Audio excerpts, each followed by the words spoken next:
तो हम लोगों ने भौतिक स्वरूप के अंतर्गत भारत भूगोल के तीसरे टॉपिक में भौतिक स्वरूप के अंतर्गत उत्तर भारत का पर्वतीय क्षेत्र कवर कर लिया है। और आज हम लोगों ने ये कर लिया है, उत्तर भारत का पर्वतीय क्षेत्र हो गया है। आज हम प्रायद्वीपीय पठार करेंगे, ठीक है। ये आज हो जाएगा और ये तीनों एक दिन में कवर हो जाएगा, क्योंकि बड़ा है इसलिए एक दिन में करना आसान नहीं होगा और सही भी नहीं होगा, याद भी नहीं होगा, कोई मतलब नहीं निकलेगा।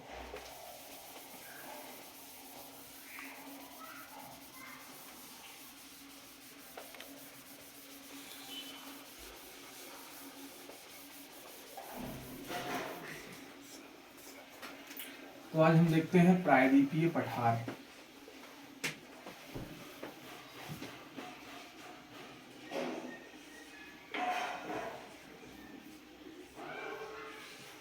ठीक है, प्रायद्वीपीय पठार इसमें देखेंगे। प्रायद्वीपीय पठार ये वाला है पूरा, यहाँ से लेके ऐसे ऐसे करके यहाँ तक, यही पूरा प्रायद्वीपीय पठार है। और इसका थोड़ा सा हिस्सा यहाँ मेघालय वाले क्षेत्र में भी पड़ता है।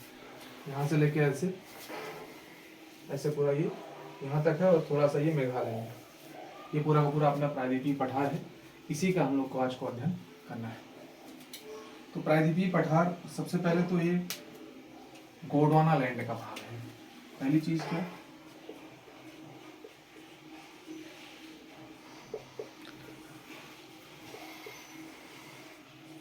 ये गोंडवाना लैंड का हिस्सा है। हमने बताया था कि ये जो है प्रारंभ में ये मेडागास्कर अफ्रीका के पास में था, फिर प्लेट महाद्वीपीय विस्थापन के तहत ये प्लेट जो है, भारतीय प्लेट, वो खिसक कर इधर साइड आ गई, यूरेशिया प्लेट के पास आ गई। और इसलिए ये जो इसका ये जो हिस्सा है, ये प्रायद्वीपीय हिस्सा, ये गोंडवाना लैंड का भाग है। गोंडवाना लैंड मतलब वही वाला, ये पृथ्वी थी, इसमें प्रारंभ में महाद्वीपीय विस्थापन सिद्धांत के अंतर्गत बताया गया है कि प्रारंभ में एक महासागर था जिसका नाम था पैंथालासा, और एक महाद्वीप था जिसका नाम था पेंजिया, ठीक है। फिर कालांतर में इसमें विभाजन होता है और एक अंगारा लैंड बनता है और दूसरा गोंडवाना लैंड बनता है। इस अंगारा लैंड के टूटने से नॉर्थ अमेरिका और यूरेशिया का निर्माण होता है, और इसके टूटने से दक्षिण America, Africa, Australia, Antarctica, India, Arabian, इस सारे प्लेटों का निर्माण होता है। तो भारतीय प्लेट जो है वो इसी भाग का हिस्सा है, गोंडवाना लैंड का, जो वर्तमान में यूरेशिया के पास स्थित है, ठीक है।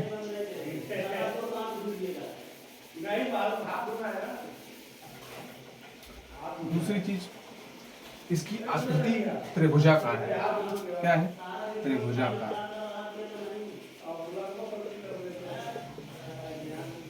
त्रिभुजाकार इसकी आकृति है, और ये तीनों तरफ से जो है वो पर्वतों से घिरा हुआ है। ये ऐसी आकृति है इसकी, त्रिभुजाकार, ठीक है। तीनों तरफ से इसके पर्वत है। इधर पश्चिमी घाट पर्वत है,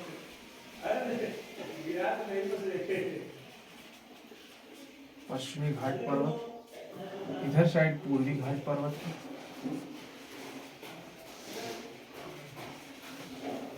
ठीक है।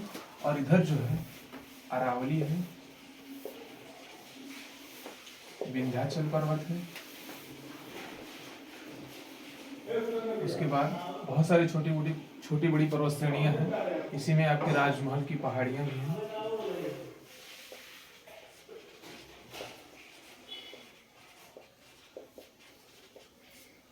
राजमहल की पहाड़ियां। तो ये अपना प्रायद्वीपीय भाग है जो तीनों तरफ से पर्वतों से घिरा है। पश्चिम दिशा में पश्चिमी घाट पर्वत है, पूर्व में पूर्वी घाट पर्वत, और उत्तर में ये नियमित रूप से नहीं है, अनियमित है, लेकिन जो है वो है अरावली, विंध्याचल और राजमहल की पहाड़ियां, ठीक है। त्रिभुजाकार आकृति वाला प्रायद्वीप है अपना ये प्रायद्वीप। उसके अगला अगर हम देखें इसकी लंबाई और चौड़ाई, उत्तर से दक्षिण और पूर्व से पश्चिम, इसकी उत्तर से दक्षिण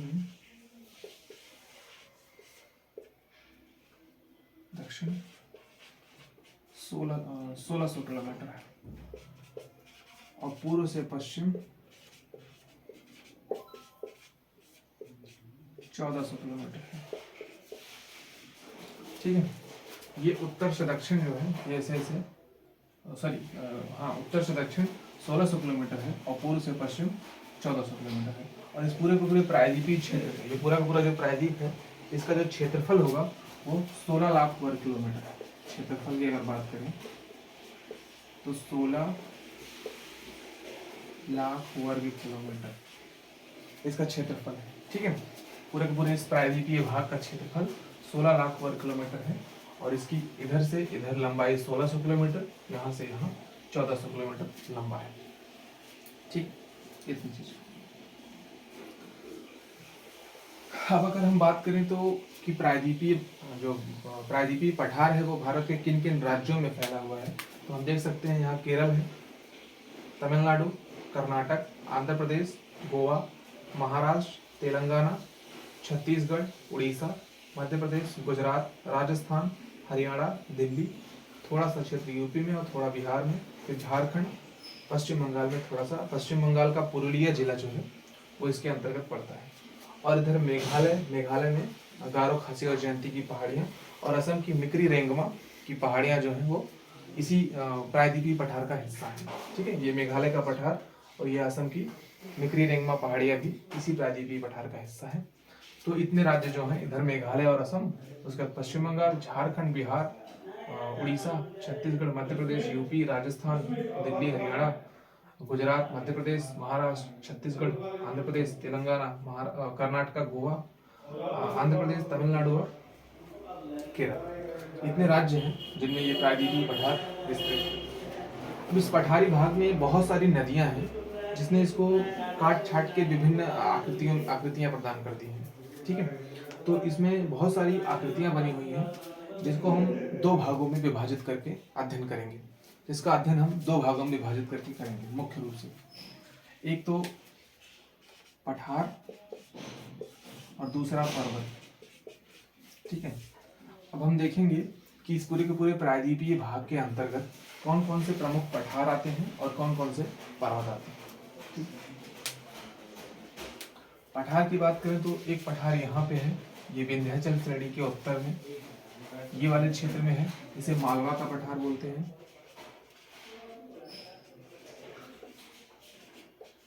मालवा का पठार। ठीक है, उसके बाद ये सतपुड़ा के दक्षिण वाले क्षेत्र में यहाँ एक पठारी संरचना है, इसे दक्कन का पठार कहते हैं। दक्कन का पठार। ठीक, ये झारखंड वाले क्षेत्र में एक पठार की संरचना है, इसे छोटा नागपुर का पठार कहते हैं।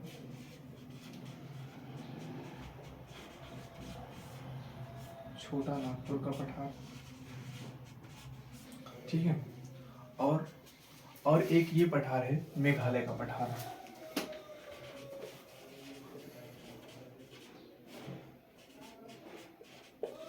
मेघालय का पठार। और पांचवा और आखिरी है दंडकारण्य बस्तर का पठार।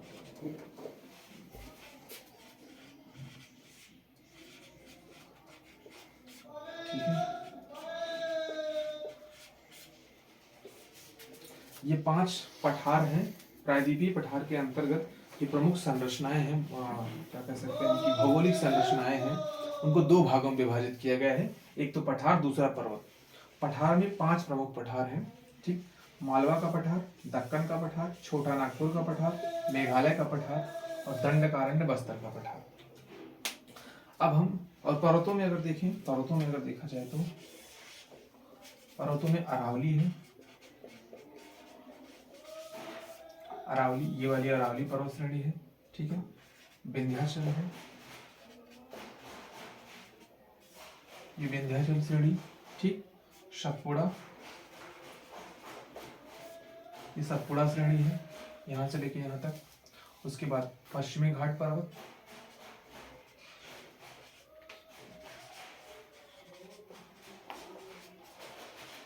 पश्चिमी घाट पर्वत और पूर्वी घाट पर्वत, ये पूर्वी घाट पर्वत यहाँ से। ये 5 पठार और 5 पर्वत श्रेणी है जो प्रायद्वीपीय पठार के अंतर्गत महत्वपूर्ण है और इन्हीं के बारे में कुछ जानकारी है जिससे प्रश्न बनते हैं। अब इन्हीं को हम एक एक करके देखेंगे। पहले हम पठार को देखेंगे क्रम से, उसके बाद फिर पर्वत श्रेणियों को देखेंगे।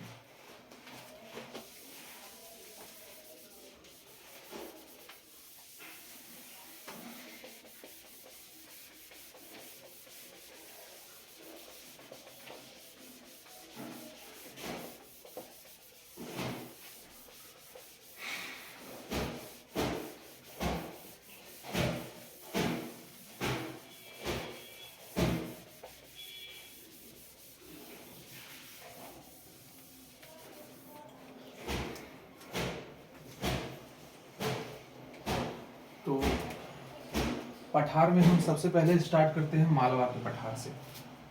मालवा का पठार, ये अगर हम एक छोटा सा भारत का मैप बना लें तो ठीक रहेगा।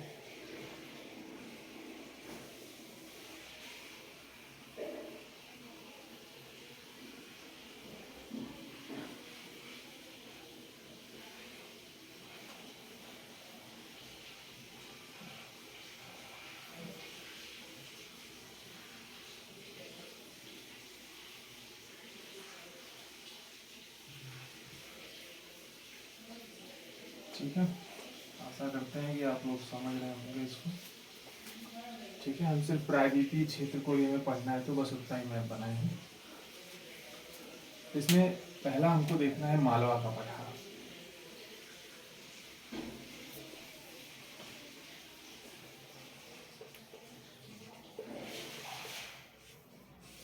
एक बार इसमें हम बना देते हैं कि कौन कौन सा पठारी संरचना है और कौन कौन सी पर्वत श्रेणी है। ये अरावली पर्वत है, ये विंध्याचल पर्वत है, इसी के बगल में सतपुड़ा है। ठीक है, यहाँ से ये पश्चिमी घाट है और यहाँ से ये पूर्वी घाट है।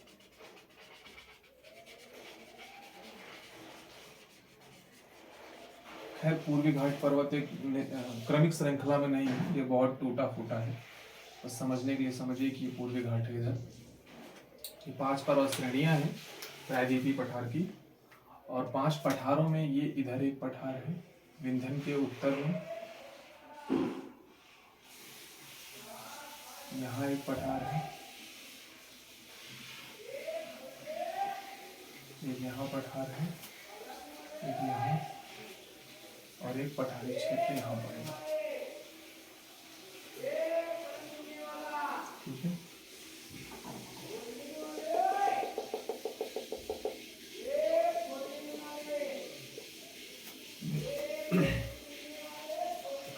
ये पूरा ये पठारी क्षेत्र है। ये 5 पठार है। ठीक है, इनका नामकरण कर दें तो ये मालवा का पठार, मालवा का पठार है, ये दक्कन का पठार है। ठीक है, ये पठार है अपना दंडकारण्य बस्तर का पठार, दंडकारण्य बस्तर का पठार है। ये छोटा नागपुर का पठार है, छोटा नागपुर, ये मेघालय पठार है।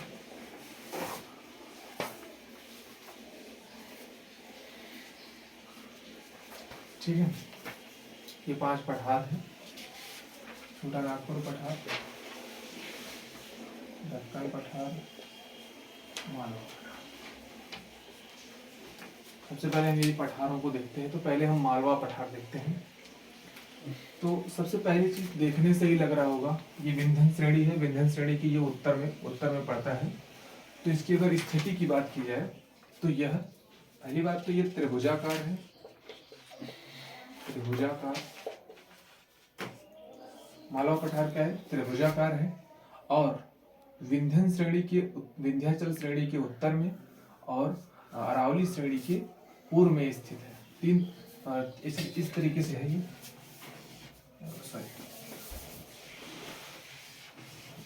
इस तरीके का कुछ त्रिभुजाकार है। ठीक है, इसके एक साइड में इधर साइड में विंध्याचल पर्वत है, इधर विंध्याचल पर्वत है। ठीक है, इधर अरावली पर्वत है। अरावली पर्वत, और इधर से यमुना नदी जाती है। यमुना नदी एक तरीके से कहें तो ये तीनों मिलकर इसकी सीमा का निर्धारण करती हैं, और ये एक त्रिभुजाकार पठार के रूप में हो जाता है। ठीक, त्रिभुजाकार।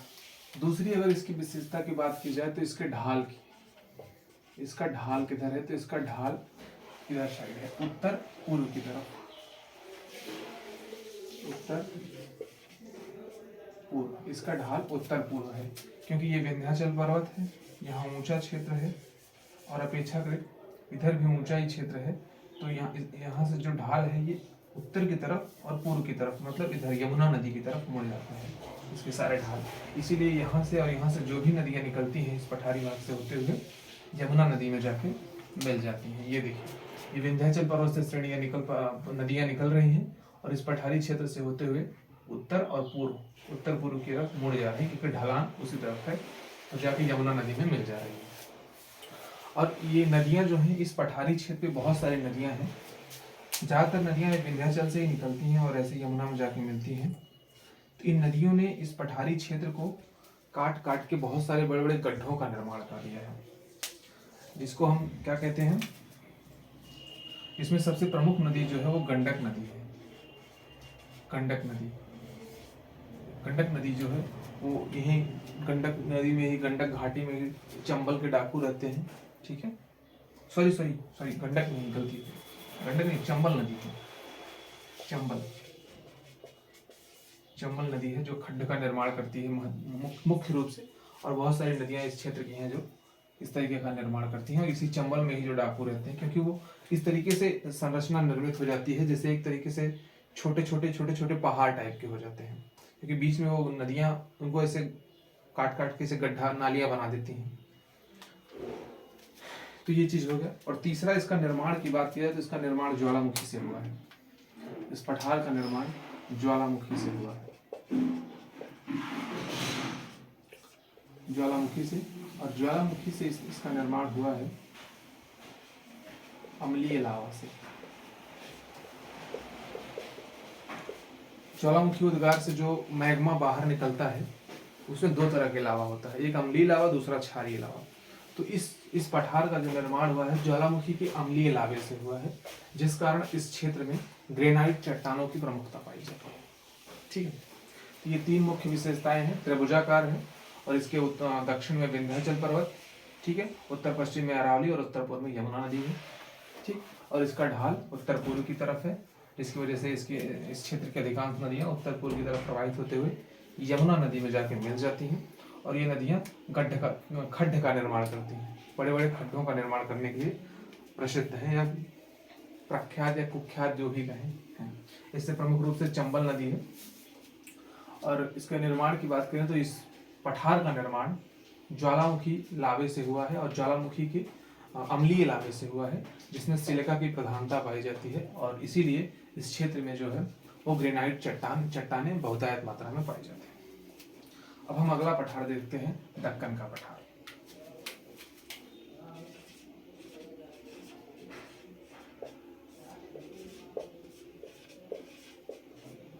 ठीक,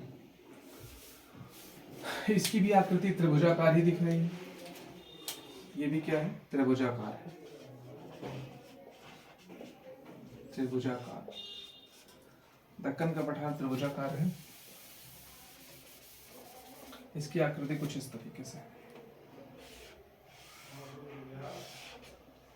ठीक है। इसके भी तीनों तरफ संरचनाएं हैं, जैसे कि उत्तर में क्या है, उत्तर में सतपुड़ा पर्वत है, पश्चिम में पश्चिमी घाट पर्वत, पश्चिमी घाट पर्वत, और पूर्व में पूर्वी घाट पर्वत है। ठीक है, ये रहा, ये संरचना है, ये पूरा का पूरा ऐसे। इधर सतपुड़ा है, उत्तर में सतपुड़ा, एक पूरी सतपुड़ा रेंज है, ये पश्चिमी घाट और ये पूर्वी घाट। ठीक है, तीन तरफ से ये पर्वतों से घिरा हुआ त्रिभुजाकार पठार है। अब इसकी भी ढाल की अगर बात की जाए तो इसका ढाल जो है दक्षिण पूर्व की तरफ, ये दिशा है ईस्ट वेस्ट नॉर्थ साउथ, ठीक है। तो इसका साउथ ईस्ट की तरफ है, साउथ ईस्ट मतलब इधर की तरफ ढलान है इसका, इधर की तरफ, ठीक है। इसका ढलान दक्षिण पूर्व है, दक्षिण पूर्व है, जिसकी वजह से इस क्षेत्र से जो नदियां निकलती हैं, यहाँ से जो नदियां निकलती हैं वो ऐसे प्रवाहित होते हुए ये समुद्र में आके मिलती हैं। अधिकांश नदियां जो भी निकलती हैं, ठीक है, इधर से जो भी नदियां निकलती हैं सब ऐसे आके बंगाल की खाड़ी में गिर जाती हैं। और इन्हीं नदियों ने क्या है, इस प्रायद्वीपीय पठार को, सॉरी इस दक्कन के पठार को छोटे छोटे पठारों में विभक्त कर दिया है। जैसे ये नदियां, कोई नदी यहाँ से निकली ऐसे ऐसे जा रही है, कोई यहाँ से जा रही है, तो इन लोगों ने इसको इतना काट दिया है, ये अलग अलग संरचनाएं बन गई हैं पठार की, जिससे 3 प्रमुख पठारों का निर्माण हुआ है। जैसे यहाँ से ध्यान से देखेंगे तो ये गोदावरी नदी एक प्रमुख है और एक कृष्णा नदी। तो ये गोदावरी और कृष्णा के बीच वाले इस पठारी क्षेत्र को जो अलग संरचना बन जाती है, इसे तेलंगाना का पठार कहते हैं। और कृष्णा के दक्षिण वाले क्षेत्र का जो ये वाला पठार बचता है, इसके नीचे वाला ये वाला, ये कर्नाटका का पठार हो जाता है, और ये बीच में तेलंगाना का पठार और ऊपर में महाराष्ट्र का पठार बन जाता है। नदियां इसकी अपनी तली को काटते काटते इतना गहरा कर देती हैं कि अलग अलग छोटे छोटे पठारों की संरचना बन जाती है। ये 3 प्रमुख पठार हो जाते हैं। और इसके भी अगर निर्माण की बात करें तो इसका निर्माण भी ज्वालामुखी से हुआ है, लेकिन अंतर इतना है, इसमें इतना अंतर है, ये क्षारीय लावे से बना है। मतलब इसका निर्माण ज्वालामुखी के क्षारीय लावे से हुआ है, जिसमें सिलिका की मात्रा कम होती है। इसीलिए इस क्षेत्र में बेसाल्ट चट्टानों की प्रमुखता पाई जाती है। किसकी? बेसाल्ट चट्टानों की। ठीक है, 2 पठार हो गए, मालवा का पठार, दक्कन का पठार। अब हम देखेंगे छोटा नागपुर का पठार।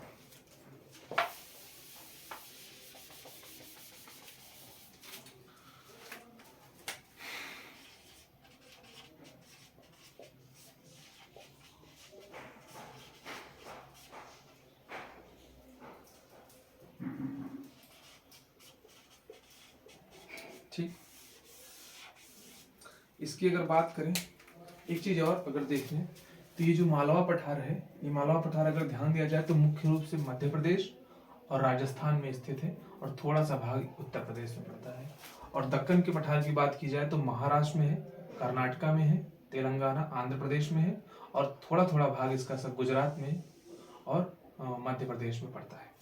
ठीक, इस तरीके से छोटा नागपुर पठार जो है वो मुख्य रूप से झारखंड में है। कहाँ है? झारखंड में। झारखंड में है, और इसके उत्तर पश्चिम क्षेत्र में, ये झारखंड में छोटा नागपुर पठार है, इसके उत्तर पश्चिम में सोन नदी है, और सोन नदी और उत्तर पूर्व में राजमहल की पहाड़ियां इसकी सीमा का निर्धारण करती हैं। कौन कौन सा?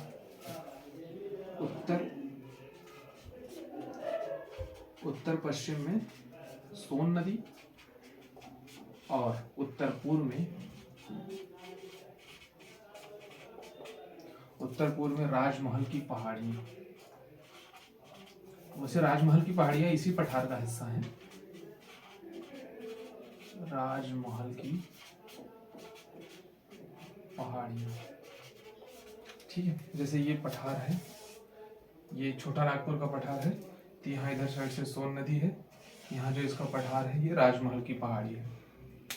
ठीक है, और इस क्षेत्र की एक प्रमुख नदी है दामोदर नदी, यहाँ से निकलती है, ऐसे जाके गंगा की वितरिका मिल जाती है। किसमें? गंगा की वितरिका हुगली में मिल जाती है। ठीक है, हुगली में मिल, दामोदर नदी इस क्षेत्र की एक प्रमुख नदी है, दामोदर नदी, जो जाके गंगा की वितरिका हुगली में आगे जाके मिल जाती है। ठीक है, इस क्षेत्र से बहुत सारी नदियां निकलती हैं। दामोदर नदी, ये जो छोटा नागपुर का पठार है, ये गोंडवाना लैंड का भाग है, यानी कि क्या है कि ये गोंडवाना क्रम की चट्टान का हिस्सा है, इसीलिए यहाँ कोयले का भंडार पाया जाता है। इस पठार पर कोयले का बहुत ज्यादा भंडार पाया जाता है, या कहें कि भारत का 98% कोयला इसी पठारी क्षेत्र पे पाया जाता है। ठीक है, इस पठार में भी छोटी छोटी संरचनाएं बन गई हैं। जैसे इस पठार में भी नदियों के द्वारा या फिर अन्य क्रियाओं के माध्यम से इस पठार में भी छोटे छोटे पठार बन गए हैं। जैसे ये छोटा नागपुर का पठार है, तो ये बीच वाले हिस्से अलग हो गया है, ऊपर का अलग हो गया है और नीचे का अलग हो गया है। ये बीच में हो गया छोटा नागपुर का पठार, छोटा नागपुर का पठार। ऊपर है, ऊपर हजारीबाग का पठार है, हजारीबाग का पठार, ठीक है। और नीचे वाला हो गया रांची का पठार, रांची का पठार, ठीक है। छोटा नागपुर का पठार झारखंड में स्थित है, ठीक है। उसके उत्तर पश्चिम में सोन नदी और उत्तर पूर्व में राजमहल की पहाड़ियां इसकी सीमा का निर्धारण करती हैं। यहाँ इस क्षेत्र की प्रमुख नदी है दामोदर नदी, जो हुगली में जाके मिल जाती है। इस पूरे के पूरे पठारी क्षेत्र में कोयला, मतलब ये कोयले के लिए ही प्रसिद्ध है मुख्य रूप से, क्योंकि ये गोंडवाना क्रम की चट्टान का हिस्सा है। तो यहाँ भारत का 98% कोयला लगभग इसी पठार पर पाया जाता है। ये पठार जो है वो भौगोलिक रूप से कई छोटे छोटे पठारों में विभक्त हो गया है। जैसे कि ऊपर हजारीबाग का पठार, मध्य वाले भाग का छोटा नागपुर का पठार हो गया है और दक्षिण वाले क्षेत्र में रांची का पठार हो गया है। ये तीनों इस तरीके से है। तो हमने देख लिया छोटा नागपुर का पठार। अब हम देखते हैं मेघालय पठार।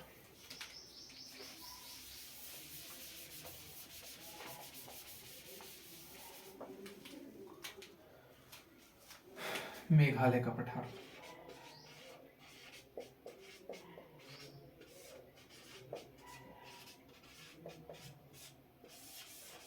ठीक है। ये मेघालय का पठार, इसकी स्थिति देखें तो ये मुख्य रूप से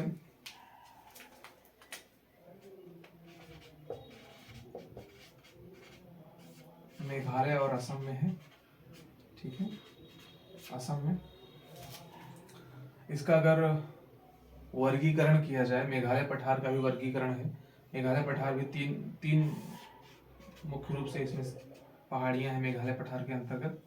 सबसे दक्षिण में जो है, सॉरी पश्चिम में इधर है गारो की पहाड़ी, गारो है। बीच में खासी और जयंतियां हैं, खासी और जयंतियां, ठीक है। और सबसे पूर्व में जो है वो आपका दो पहाड़ियां हैं असम में, मिकरी और रेंगमा, मिकरी और रेंगमा, ठीक है। ये मेघालय पठार का हिस्सा है, मेघालय पठार है, मेघालय और असम में है, ठीक है। ये दक्कन के पठार का ही हिस्सा है। इसको मुख्य रूप में इसका तीन भागों में इसको वर्गीकृत कर सकते हैं, गारो पहाड़ी, खासी और जयंतिया पहाड़ी और मिकरी और रेंगमा पहाड़ी। ये दोनों असम में है, ये असम सॉरी मेघालय में है, ये मेघालय में है और ये भी मेघालय में है मुख्य रूप से, और ये वाली जो है वो असम में पड़ती है, ठीक है। खासी और जयंतियां ही इन तीनों में से, मतलब कहें तो कि कहें कि ये पूरे पठारी मेघालय पठार के पूरे क्षेत्र में सबसे ऊंची श्रेणियां, ऊंची पहाड़ी जो है वो खासी जयंतिया पहाड़ी है। इसकी औसत ऊंचाई की बात करें अगर, खासी जयंतिया की औसत ऊंचाई 1500 मीटर है, ठीक है। और इस खासी और जयंतिया पहाड़ी के ऊपर एक मेजनुमा संरचना है, जहां पर शिलांग शहर बसा हुआ है। क्या बसा है? शिलांग, मेघालय की राजधानी शिलांग उसी मेजनुमा संरचना पर बसी हुई है। और अगर इसकी बात करें, इसमें एक इम्पोर्टेंट चीज ये है कि इसकी गारो पहाड़ी की सबसे ऊंची चोटी नोकरेक है, नोकरेक, जो 1412 मीटर है। देखिए, इसको इसलिए देख रहे हैं नोकरेक, क्योंकि ये अपने आप में नोकरेक एक राष्ट्रीय उद्यान है और जैवमंडल रिजर्व भी है, बायोस्फीयर रिजर्व भी है और नेशनल पार्क भी है, इसीलिए ये इम्पोर्टेंट हो जाता है। गारो पहाड़ी की सबसे ऊंची चोटी है नोकरेक, ठीक है। 1412 मीटर इसकी ऊंचाई है। अब अगर ध्यान से देखेंगे तो ये पूरे के पूरे पठारी भाग से मेघालय का पठार पृथक दिखाई दे रहा है, ठीक है। इसका रीजन ये है कि बीच में एक गैप आ गया है। इस गैप को क्या बोलते हैं? इस गैप को बोलते हैं, इधर देखिए, ये राजमहल की पहाड़ी है और ये गारो पहाड़ी है। इस गैप का नाम पड़ जाता है राजमहल गारो खड्ड, राजमहल गारो खड्ड, या इसी को मालदा गैप भी बोलते हैं। मालदा एक स्थान का नाम है, वहीं पे है मालदा गैप। या इसी को निम्न काप का मैदान भी कहते हैं। तीनों नामों से जाना जाता है। इनके द्वारा ही यानी कि राजमहल, खारो खड्ड, गारो खड्ड या मालदा गैप के द्वारा ही मेघालय का पठार जो है वो प्रायद्वीपीय पठार से पृथक होता है। ठीक, क्लियर। अब आखिरी में बचता है दंडकारण्य बस्तर का पठार। दंडकारण्य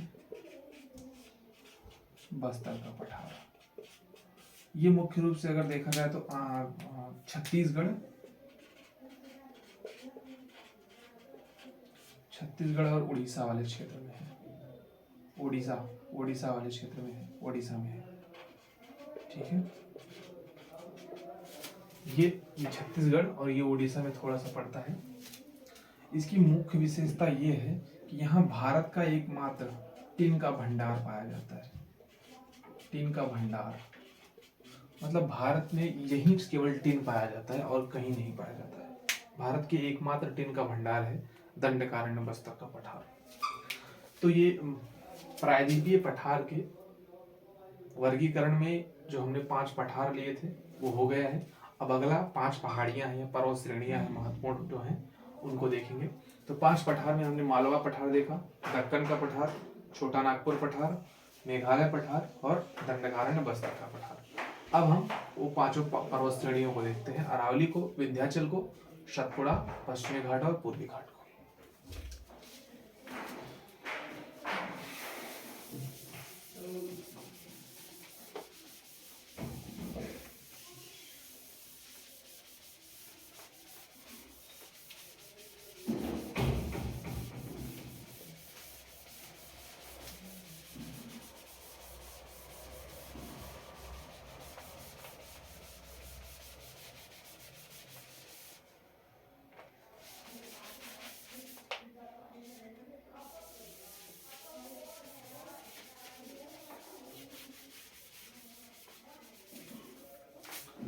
चलिए,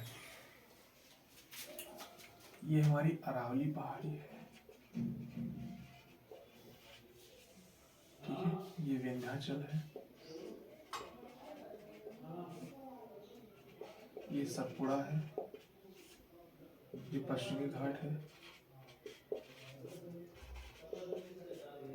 पश्चिमी घाट, ये पूर्वी घाट।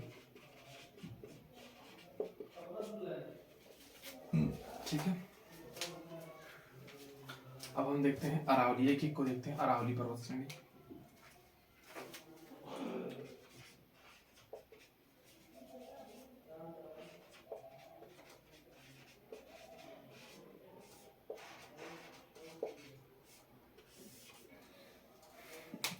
देखिए, ये आपका अरावली पर्वत है, गुजरात से लेके दिल्ली तक है। गुजरात से लेके दिल्ली तक है और लगभग 800 किलोमीटर इसकी लंबाई है। ठीक है, लिखना हो तो लिख सकते हैं गुजरात से दिल्ली, गुजरात टू दिल्ली।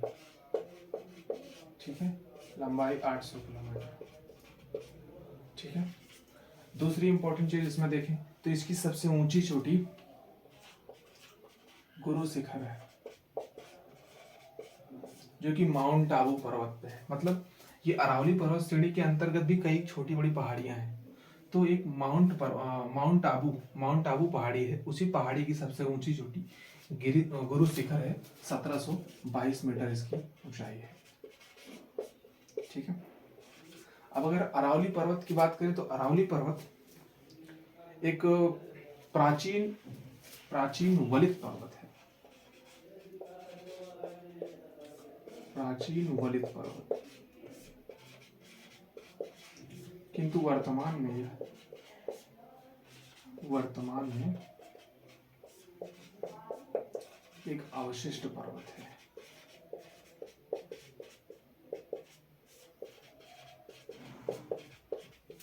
ये जो है प्राचीन काल में जब बहुत प्राचीन पर्वत है, ये मतलब विश्व के प्राचीनतम पर्वतों में इसकी गिनती की जाती है। तो जब इसका निर्माण हुआ था तो ये वलित पर्वत के रूप में निर्मित हुआ था, लेकिन वर्तमान में ये एक अवशिष्ट मतलब बचा हुआ, यानी कि इसका बहुत ज्यादा क्षरण हो गया है और यह एक अवशिष्ट पर्वत के रूप में है। ठीक है, अरावली। तो अरावली के बारे में लगभग चीजें हो गई पर गुजरात से लेके दिल्ली तक है। गुजरात, राजस्थान, हरियाणा, दिल्ली 800 किलोमीटर। सबसे ऊंचा ऊंचा जो सबसे ऊंची चोटी है गुरु शिखर है, 1722 मीटर उसकी ऊंचाई है। यह एक प्राचीन वलित पर्वत है जो वर्तमान में अवशिष्ट पर्वत के रूप में। अब अगला हम देखें, और अगर इसकी स्थिति में देखें कि इसके इधर दक्षिण पूर्व में तो देख रहे हैं हम मालवा का पठार है, और दक्षिण पश्चिम में अगर सॉरी उत्तर पश्चिम में देखें तो थार का मरुस्थल है। ठीक, अब आगे हम देखते हैं विंध्याचल पर्वत।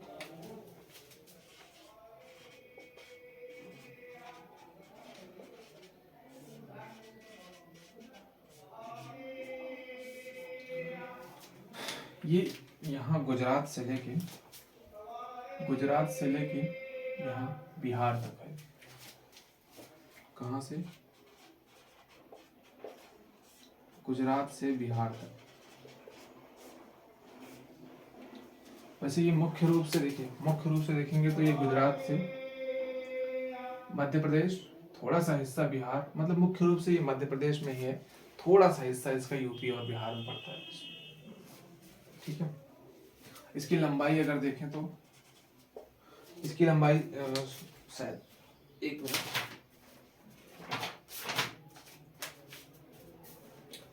1200 किलोमीटर है।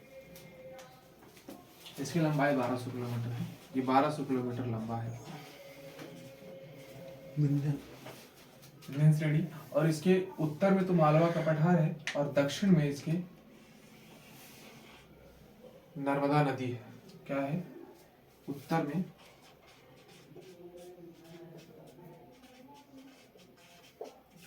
मालवा पठार और दक्षिण में नर्मदा नदी।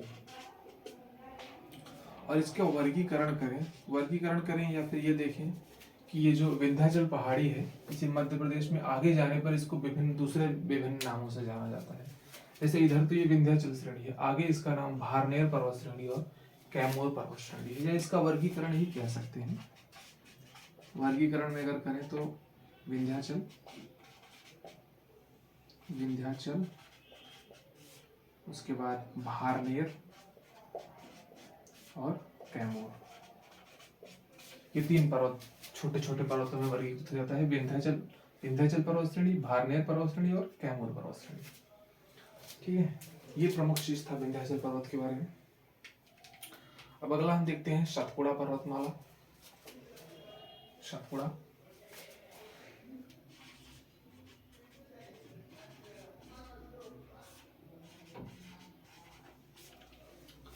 ये देखिए तो गुजरात से छत्तीसगढ़ तक जाती है। ये देखिए गुजरात थोड़ा सा महाराष्ट्र में पड़ता है और पूरे पूरे मध्य प्रदेश से होते हुए छत्तीसगढ़ तक।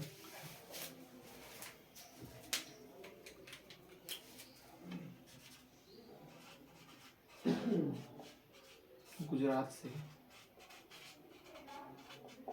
छत्तीसगढ़। और अगर हम इसकी बात करें इसकी लंबाई की, तो सतपुड़ा पर्वतमाला 900 किलोमीटर लंबी है। ये विंध्याचल 1200 किलोमीटर है और सतपुड़ा 900 किलोमीटर है। और सतपुड़ा पर्वत का निर्माण ज्वालामुखी चट्टान से, ज्वालामुखी लावे से हुआ है। ज्वालामुखी से हुआ है, सतपुड़ा का निर्माण ज्वालामुखी से हुआ है। और इसमें अम्लीय और क्षारीय दोनों तरह के लावे से इसका निर्माण हुआ है। इसीलिए इसमें ग्रेनाइट और बेसाल्ट दोनों चट्टानों की प्रमुखता पाई जाती है सतपुड़ा पर्वत में। और इसका अगर वर्गीकरण कहें तो ये भी मूल रूप से 3 पर्वत श्रेणियों में विभाजित हो जाती है। सतपुड़ा पर्वत श्रेणी, महादेव पर्वत श्रेणी, महादेव पहाड़ी और मैकाल पर्वत श्रेणी। सतपुड़ा, महादेव और मैकाल। सतपुड़ा, आगे ये महादेव और आगे मैकाल। ठीक है, मैकाल। और अगर हम देखें कि सतपुड़ा पर्वत की सबसे ऊंची चोटी तो महादेव पर्वत पे ही है। सबसे ऊंची चोटी इसकी धूपगढ़ है, धूपगढ़। और दूसरी सबसे ऊंची चोटी मैकाल पर्वत पे है।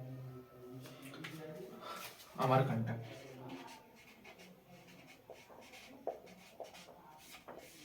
ठीक है, धूपगढ़ है और अमरकंटक है। इसकी ऊंचाई देखें तो 1350 मीटर है। धूपगढ़ चोटी की ऊंचाई 1350 है और अमरकंटक की 1127 मीटर है। ठीक है, धूपगढ़ चोटी की ऊंचाई जो है वो 1350 है। सतपुड़ा पर्वत की सबसे ऊंची चोटी है धूपगढ़, जो कि महादेव पहाड़ी पे है, और दूसरी सबसे ऊंची चोटी अमरकंटक है, जो कि मैकाल पहाड़ी पे है।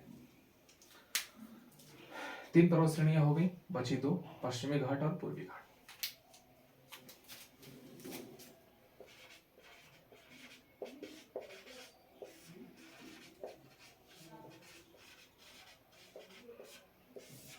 देखिए, यहां तक सतपुड़ा पहाड़ी आ रही है।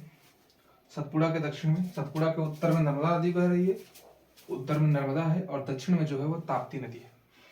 ताप्ती नदी है, दोनों नदियां भ्रंश घाटी में प्रवाहित हो रही हैं। तो ताप्ती नदी के दक्षिण वाले क्षेत्र से यहाँ से स्टार्ट हो जाता है पश्चिमी घाट पर्वत और कन्याकुमारी तक। यानी कि ताप्ती नदी के दक्षिण से, ताप्ती नदी के दक्षिण से कन्याकुमारी तक। ठीक है, ताप्ती के दक्षिण से कन्याकुमारी तक लगभग 1500 किलोमीटर लंबी है। कितना है? 1500 किलोमीटर। यहां से लेके यहां तक 1500 किलोमीटर लंबी श्रृंखला है। ठीक है, अब अगर बात की जाए तो अब यहां से शुरू करें, इधर साइड से इधर साइड, इसकी विशेषता के बारे में। तो पश्चिमी घाट पर्वत, एक तो ये चीज कि पश्चिमी घाट पर्वत को सह्याद्री पर्वत कहते हैं, सह्याद्री पर्वत भी कहते हैं इसी को।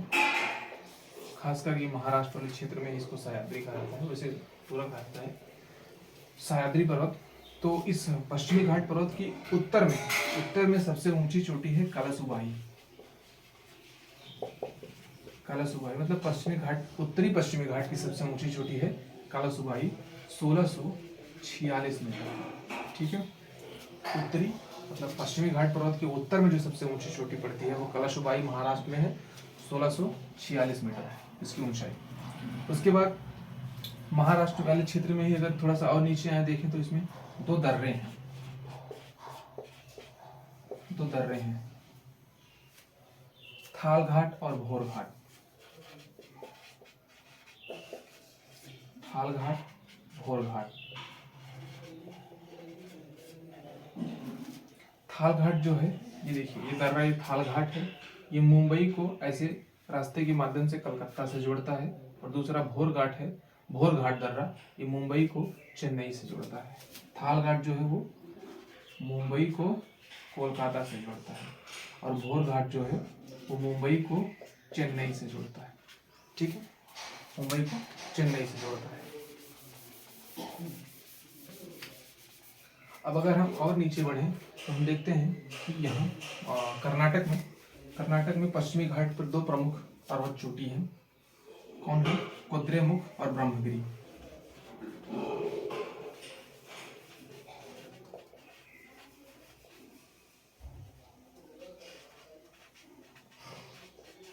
ठीक है, पश्चिमी घाट पर्वत पे ही कर्नाटक में 2 प्रमुख पर्वत चोटी हैं, कुद्रेमुख और ब्रह्मगिरी।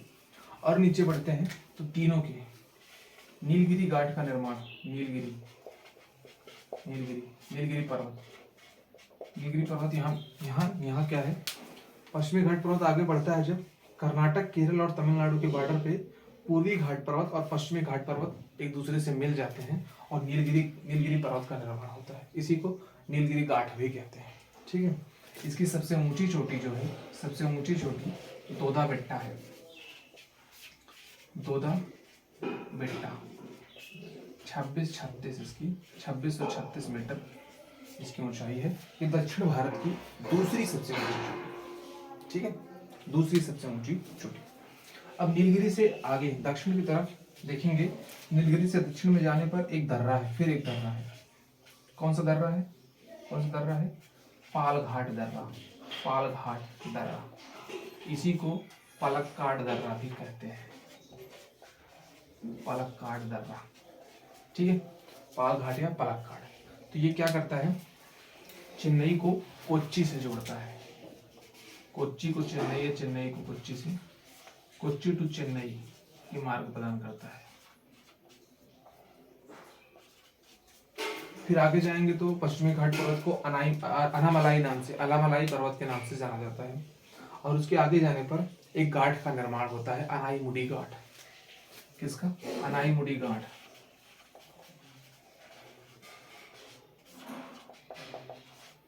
यह अनाईमुडी घाट का निर्माण होता है, जिसमें 3 तरफ से पर्वत श्रेणियां आती है। उत्तर से अनामलाई आती है, पूर्व से पालनी पहाड़ी आती है और दक्षिण से कार्डमम पहाड़ियां। और तीनों पहाड़ियों के जो एक मिलन स्थल होता है, वहाँ एक घाट का निर्माण होता है जिसे अनाईमुडी घाट कहते हैं। और ये अपने आप में एक पर्वत चोटी है और ये दक्षिण भारत की सबसे ऊंची पर्वत चोटी है। 2995 मीटर इसकी ऊंचाई है, 2995 है इसकी ऊंचाई। ये दक्षिण भारत की 2695, गलती हो गई, 2695 मीटर इसकी ऊंचाई है। ये दक्षिण भारत की सबसे ऊंची चोटी है अनाईमुडी, और दूसरी सबसे ऊंची चोटी दोदाबेट्टा है 2636 मीटर। और अनाईमुडी घाट के दक्षिण में अगर जाएं तो लास्ट में पड़ती है कार्डमम पहाड़ियां, कार्डमम पहाड़ियां। ये अनाईमुडी के दक्षिण में कार्डमम पहाड़ियां, और कह सकते हैं कि ये भारत की पश्चिमी घाट पर्वत की या फिर भारत की सबसे दक्षिणी पर्वत है, पर्वत श्रेणी है, सबसे दक्षिणी पहाड़ी है। कार्डमम पहाड़ी को ही इलायची पहाड़ी या इलामले पहाड़ी के नाम से भी जाना जाता है। ये रहा पश्चिमी घाट पर्वत। अब हम देखते हैं पूर्वी घाट पर्वत।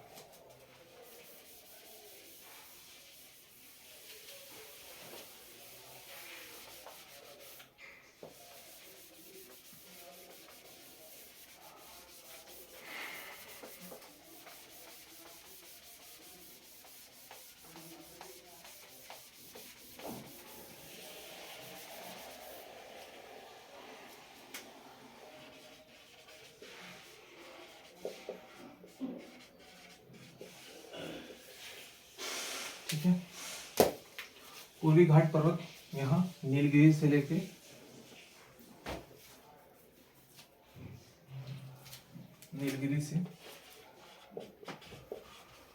नीलगिरी पहाड़ी से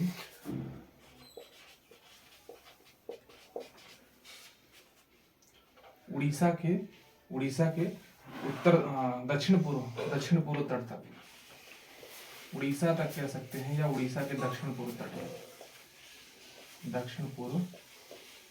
तट तक ये पूरा पूर्वी घाट पर्वत विस्तृत है।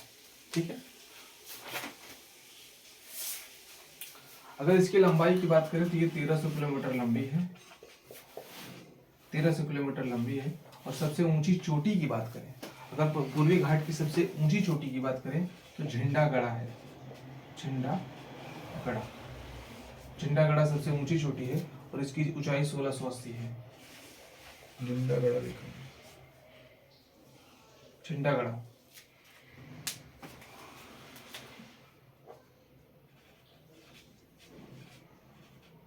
ठीक है, झंडागढ़ा है।